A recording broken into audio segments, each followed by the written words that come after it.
नमस्कार दोस्तों, स्वागत है आपके अपने यूट्यूब चैनल आइडियल अड्डा में। दोस्तों आज की इस वीडियो में बात करेंगे जीविका भर्ती के सब्जेक्ट नॉलेज के बारे में। सब्जेक्ट नॉलेज से आपको 20 नंबर का प्रश्न पूछा जाएगा, जिसमें इसका पहला चैप्टर है ग्रामीण विकास के बारे में समझ, अंडरस्टैंडिंग अबाउट रूरल डेवलपमेंट। इससे जो महत्वपूर्ण प्रश्न होगा, आइए उसके बारे में चर्चा करते हैं। आज का पहला प्रश्न है, ग्रामीण विकास का मुख्य उद्देश्य क्या है? तो इसका सही आंसर होगा ऑप्शन नंबर सी, ग्रामीण क्षेत्रों में रहने वाले लोगों के लिए इनके जीवन स्तर में सुधार करना। इसका सही आंसर होगा ऑप्शन नंबर सी। ग्रामीण विकास एक बहुआयामी प्रक्रिया है। इसका उद्देश्य ग्रामीण क्षेत्रों में रहने वाले लोगों के समग्र जीवन स्तर में सुधार करना है। इसमें आर्थिक, सामाजिक, सांस्कृतिक, राजनीतिक और पर्यावरणीय पहलुओं का समावेश होता है। अगला प्रश्न है, ब्रिटिश काल में लॉर्ड रिपन को भारत में किसका जनक माना जाता है? इसका सही आंसर होगा ऑप्शन नंबर बी, स्थानीय स्वशासन का जनक। लॉर्ड रिपन को स्थानीय स्वशासन का जनक माना जाता है। उन्होंने 1882 ईस्वी में स्थानीय बोर्डों के गठन की सिफारिश की थी। उनके प्रयासों ने स्थानीय स्तर पर शासन में भारतीयों की भागीदारी के लिए एक आधार तैयार किया था, इसलिए इसे स्थानीय स्वशासन का जनक कहा जाता है। अगला प्रश्न है, स्वतंत्रता के बाद भारत का पहला व्यापक ग्रामीण विकास कार्यक्रम कौन सा था? इसका सही आंसर होगा ऑप्शन नंबर सी, सामुदायिक विकास कार्यक्रम, CDP, सामुदायिक विकास कार्यक्रम। स्वतंत्रता के बाद भारत का पहला व्यापक ग्रामीण विकास कार्यक्रम सामुदायिक विकास कार्यक्रम CDP था, जिसे 1952 में शुरू किया गया था। क्वेश्चन पूछा जाएगा, सामुदायिक विकास कार्यक्रम का शुरुआत कब से हुआ था? तो 1952 से। इसका उद्देश्य ग्रामीण लोगों के बीच आत्मनिर्भरता और सामूहिक प्रयास की भावना पैदा करना था। यह लोक भागीदारी और बहुक्षेत्रीय दृष्टिकोण पर जोर देता था। अगला प्रश्न है, बलवंत राय मेहता समिति का गठन किस उद्देश्य से किया गया था? बलवंत राय मेहता समिति का गठन किस उद्देश्य से किया गया था? इसका सही आंसर है ऑप्शन नंबर बी, सामुदायिक विकास कार्यक्रम CDP की विफलता के कारणों की जांच करना। इसका सही आंसर हो जाएगा ऑप्शन नंबर बी। बलवंत राय मेहता समिति का गठन CDP और NES राष्ट्रीय विस्तार सेवा की विफलता के कारणों की जांच के लिए 1957 में किया गया था। क्वेश्चन यहाँ से पूछा जा सकता है ऐसे भी कि बलवंत राय मेहता समिति का गठन कब किया गया था? तो 1957 ईस्वी में। इसकी मुख्य सिफारिश लोकतांत्रिक विकेंद्रीकरण और पंचायती राज संस्थाओं की त्रिस्तरीय प्रणाली की स्थापना थी।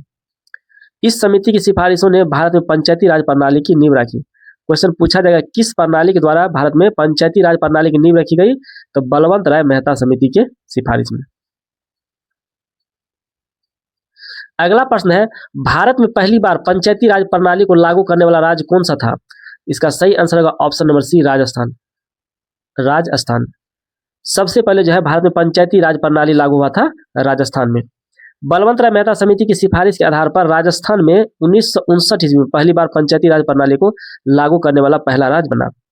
और क्वेश्चन यहाँ से पूछा जाएगा, किस जगह से, किस जिला से स्टार्ट किया गया था? तो राजस्थान के नागौर जिला से 1959 में शुरुआत किया गया था। उसके बाद दूसरा राज्य कौन बना पंचायती राज प्रणाली लागू करने वाला? तो दूसरा राज्य बना आंध्र प्रदेश। अगला प्रश्न है, भारतीय संविधान के किस अनुच्छेद में राज्य को ग्राम पंचायतों को संगठित करने का निर्देशित दिया गया है? इसका सही आंसर होगा ऑप्शन नंबर बी, अनुच्छेद 40 में। अनुच्छेद 40 में भारतीय संविधान के अनुच्छेद 40 में राज्य को ग्राम पंचायतों को संगठित करने और उन्हें स्वशासन की इकाइयों के रूप में कार्य करने योग्य शक्तियां व अधिकार प्रदान करने का निर्देश दिया गया है। यह राज्य के नीति निर्देशक सिद्धांतों का हिस्सा है। यह ग्राम स्वराज की गांधीवादी अवधारणा को दर्शाता है। अगला प्रश्न है, पंचायती राज संस्थाओं को संवैधानिक दर्जा किस संविधान संशोधन अधिनियम द्वारा प्रदान किया गया? पंचायती राज संस्थाओं को संवैधानिक दर्जा किस संविधान संशोधन अधिनियम द्वारा प्रदान किया गया? इसका सही आंसर होगा ऑप्शन नंबर बी, 73वां संविधान संशोधन। 73वां संविधान संशोधन द्वारा। 73वां संविधान संशोधन आया कब था? तो ये 73वां संविधान संशोधन आया था 1992 ईस्वी में, जिसे पंचायती राज संस्थाओं को संवैधानिक दर्जा प्रदान किया था। और यह अधिनियम 24 अप्रैल 1993 को लागू हुआ था। यह अधिनियम लागू कब हुआ? लागू पूछा जाएगा तो यह हो जाएगा 24 अप्रैल 1993। और यह 73वां संविधान संशोधन अधिनियम आया कब? तो 1992 में लागू हुआ 24 अप्रैल 1993 को, जिसे अब पंचायती राज दिवस के रूप में मनाया जाता है। प्रत्येक साल 24 अप्रैल को पंचायती राज दिवस के रूप में मनाया जाता है। इसने संविधान में एक नया भाग 9 जो है जोड़ा। इसी के तहत जो है भाग 9 संविधान में एक नया भाग जोड़ा गया था पंचायत के लिए। अगला प्रश्न है, भारतीय संविधान की कौन सी अनुसूची पंचायतों को 29 कार्यात्मक विषय सूचीबद्ध करती है? इसका सही आंसर होगा ऑप्शन नंबर सी 11वीं सूची। 11वीं सूची। 73वें संविधान संशोधन अधिनियम 1992 द्वारा संविधान में 11वीं अनुसूची जोड़ी गई। यह अनुसूची पंचायत को 29 कार्यात्मक विषय सूचीबद्ध करती है। ये विषय आर्थिक विकास और सामाजिक न्याय से संबंधित है, जिन पर पंचायतों को योजना बनाने और कार्यान्वित करने की शक्ति दी है। अगला प्रश्न है, पंचायती राज प्रणाली में महिलाओं के लिए कितनी सीटों का आरक्षण अनिवार्य है? पंचायती राज प्रणाली में इसका सही आंसर होगा ऑप्शन नंबर सी 1/3। 1/3।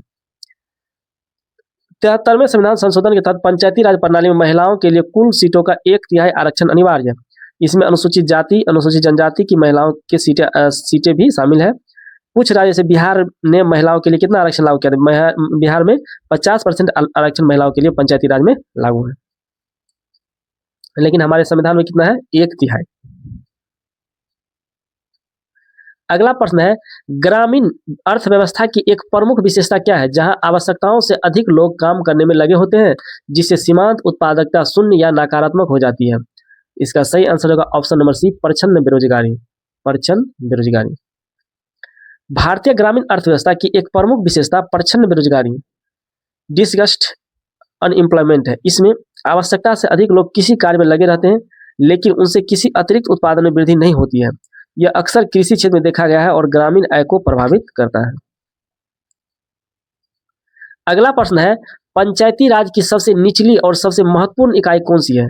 तो पंचायती राज की सबसे निचली और सबसे महत्वपूर्ण इकाई है ग्राम सभा। इसका सही आंसर होगा ग्राम सभा, ऑप्शन नंबर सी ग्राम सभा। ग्राम सभा जो है पंचायती राज की सबसे निचली और सबसे महत्वपूर्ण इकाई है। यह ग्राम पंचायत को मतदाताओं की ग्राम स्तरीय विधानसभा है। यह ग्राम पंचायत के कार्यों की निगरानी करती है और उसके निर्णय को अनुमोदित करती है, जिससे लोक भागीदारी सुनिश्चित होती है। अगला प्रश्न है, महात्मा गांधी राष्ट्रीय ग्रामीण रोजगार गारंटी अधिनियम मनरेगा किस वर्ष पारित किया गया? मनरेगा को जो है किस वर्ष पारित किया गया? इसका सही आंसर होगा 2005 में। महात्मा गांधी राष्ट्रीय ग्रामीण रोजगार गारंटी अधिनियम मनरेगा को 2005 में पारित किया गया। इसका उद्देश्य ग्रामीण परिवारों को कम से कम 100 दिनों का गारंटी शुदा मजदूरी रोजगार प्रदान करना है। यह ग्रामीण गरीबी कम करने और आजीविका सुरक्षा प्रदान करने में महत्वपूर्ण भूमिका निभाता है। अगला प्रश्न है, एकीकृत ग्रामीण विकास कार्यक्रम IRDP को किस कार्यक्रम में पुनर्गठित किया गया है? इसका सही आंसर होगा ऑप्शन नंबर सी स्वर्ण जयंती ग्राम स्वरोजगार योजना। स्वर्ण जयंती ग्राम स्वरोजगार योजना SGSY। एकीकृत ग्रामीण विकास कार्यक्रम IRDP और अन्य संबंधित कार्यकर्ताओं को पुनर्गठित कर स्वर्ण जयंती ग्राम स्वरोजगार योजना SGSY 1999 में बनाई गई। क्वेश्चन पूछा जाएगा कि SGSY का गठन कब हुआ? तो 1999 में। SGSY का मुख्य फोकस स्वयं सहायता समूह SHG के माध्यम से ग्रामीण गरीबों को संगठित करना और उन्हें रोजगार के अवसर प्रदान करना था। बाद में SGSY को राष्ट्रीय ग्रामीण आजीविका मिशन NRLM में पुनर्गठित किया गया। इसी SGSY का नाम जो है जीविका मिशन में, राष्ट्रीय ग्रामीण आजीविका मिशन में जो है क्या क्या पुनर्गठित किया गया, फिर से नया गठन हुआ, उसका नाम रख दिया गया राष्ट्रीय ग्रामीण आजीविका मिशन, जो कि पहले कौन था? स्वर्ण जयंती ग्राम स्वरोजगार योजना। अभी हम लोग जिसका एग्जाम देने जा रहे हैं उसका नाम पहले क्या था? स्वर्ण जयंती ग्राम स्वरोजगार योजना। उसी को जब पुनर्गठित किया गया और उसका नाम दे दिया राष्ट्रीय ग्रामीण आजीविका मिशन। अगला प्रश्न है, ग्राम पंचायती राज संस्थाओं को वित्तीय स्थिति की समीक्षा के लिए हर 5 साल में किसका गठन किया जाता है? इसका सही आंसर होगा ऑप्शन नंबर सी राज्य वित्त आयोग का। राज्य वित्त आयोग का गठन किया जाता है। 73वें संविधान संशोधन के तहत पंचायतों की वित्तीय स्थिति की समीक्षा के लिए हर 5 साल में राज्य वित्त आयोग का गठन अनिवार्य है। यह आयोग राज्य सरकार को पंचायतों को वित्तीय सहायता के हस्तांतरण और उनके राजस्व स्रोतों को मजबूत करने के लिए सिफारिशें देता है। यह पंचायतों की वित्तीय स्वायत्तता सुनिश्चित करने में महत्वपूर्ण है। अगला प्रश्न है, ग्रामीण अर्थव्यवस्था में पूंजी की कमी और ऋणग्रस्तता का एक प्रमुख कारण क्या है? इसका सही आंसर होगा ऑप्शन नंबर बी अनौपचारिक स्रोतों, साहूकारों से उच्च ब्याज दरों पर ऋण। इसका सही आंसर होगा ऑप्शन नंबर बी। ग्रामीण परिवारों, विशेषकर छोटे किसानों और भूमिहीन मजदूरों के पास अक्सर पूंजी की कमी होती है। वे अपनी पूंजी जरूरतों को पूरा करने के लिए अनौपचारिक स्रोतों जैसे साहूकारों से उच्च ब्याज दरों पर ऋण लेते हैं, जिससे वे ऋणग्रस्तता के चक्र में फंस जाते हैं। यह उनकी आर्थिक स्थिति को और खराब करता है। यही हमारा ग्रामीण अर्थव्यवस्था में पूंजी की कमी और ऋणग्रस्तता का एक प्रमुख कारण। अगला प्रश्न है, 73वें संविधान संशोधन अधिनियम 1992 किस तारीख को लागू हुआ था? 73वें संविधान संशोधन अधिनियम 1992 जो है किस तारीख को लागू हुआ था?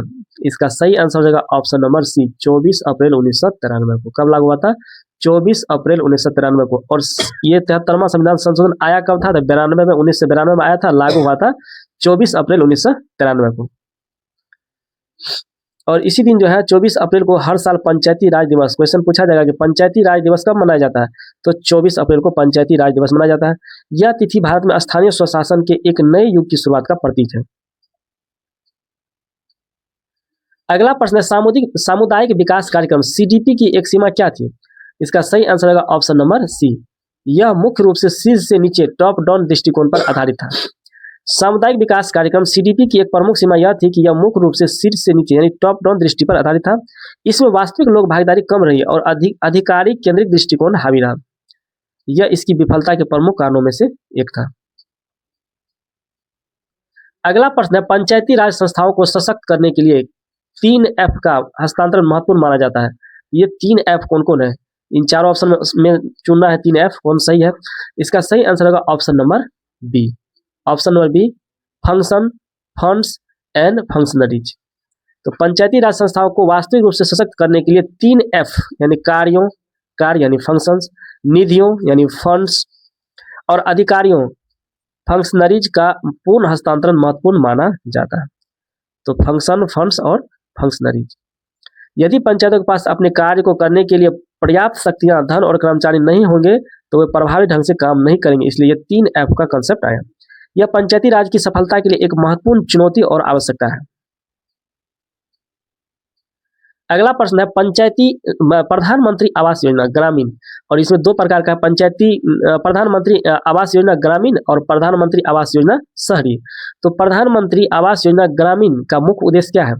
इसका सही आंसर होगा ऑप्शन नंबर बी। ग्रामीण क्षेत्रों में सभी बेघर और कच्चे जर्जर घरों में रहने वाले परिवारों को पक्का आवास उपलब्ध कराना प्रधानमंत्री आवास योजना ग्रामीण का मुख्य उद्देश्य है। इसे 2016 में शुरू किया गया। इसकी शुरुआत कब हुई थी? PMAYG की शुरुआत कब हुई थी? इसकी शुरुआत हुई थी 2016 में, जो पूर्व की इंदिरा आवास योजना का स्थान लेती है। पहले इसका नाम क्या था? प्रधानमंत्री आवास योजना का पहले नाम था इंदिरा आवास योजना, और उसी का नाम 2016 में बदल करके दे दिया गया प्रधानमंत्री आवास योजना। यह योजना ग्रामीण गरीबों के लिए आवास सुरक्षा सुनिश्चित करती है। अगला प्रश्न है ग्रामीण विकास में ग्राम सभा की क्या भूमिका है? ग्रामीण विकास में जो है ग्राम सभा की क्या भूमिका है? इसका सही आंसर होगा ऑप्शन नंबर बी। ग्राम पंचायत के मतदाताओं की ग्राम स्तरीय विधानसभा के रूप में कार्य करना और कार्यों की निगरानी करना। सभा ग्राम पंचायत के मतदाताओं की ग्राम स्तरीय विधानसभा है। यह पंचायती राज की सबसे निचली और सबसे महत्वपूर्ण इकाई है। पंचायती राज की सबसे निचली और सबसे महत्वपूर्ण इकाई क्या है? सभा, जहां ग्रामीण सीधे अपने विकास संबंधी निर्णयों में भाग लेते हैं और यह ग्राम पंचायत के कार्यों की निगरानी करती है, उसके निर्णयों को अनुमोदित करती है और पारदर्शिता और जवाबदेही सुनिश्चित करती है। तो आज का प्रश्न कैसा लगा? लाइक कमेंट करके बताएं। यदि आप इस चैनल पर नए हैं तो चैनल को सब्सक्राइब कर लें और इस वीडियो को अधिक से अधिक दोस्तों को शेयर करें। अभी जीविका में जो है 2 पद, एरिया कोऑर्डिनेटर और कम्युनिटी कोऑर्डिनेटर का एग्जाम चल रहा है। इसका कुछ एग्जाम बाकी भी आगे चल रहा है। इससे जो भी स्टूडेंट का एग्जाम बाकी है तो आप बेहतर तरीका से आपको सारे टॉपिक वाइज क्वेश्चन कराया जा रहा है। मॉडल प्रैक्टिस सेट भी इस चैनल पर कराया जा रहा है। सबका प्लेलिस्ट आपको देखने को मिलेगा, चैनल के प्लेलिस्ट में जाके देख सकते हैं। तो आप लोग बने रहे, मिलते हैं अगले वीडियो में। तब तक के लिए धन्यवाद। Thanks for watching.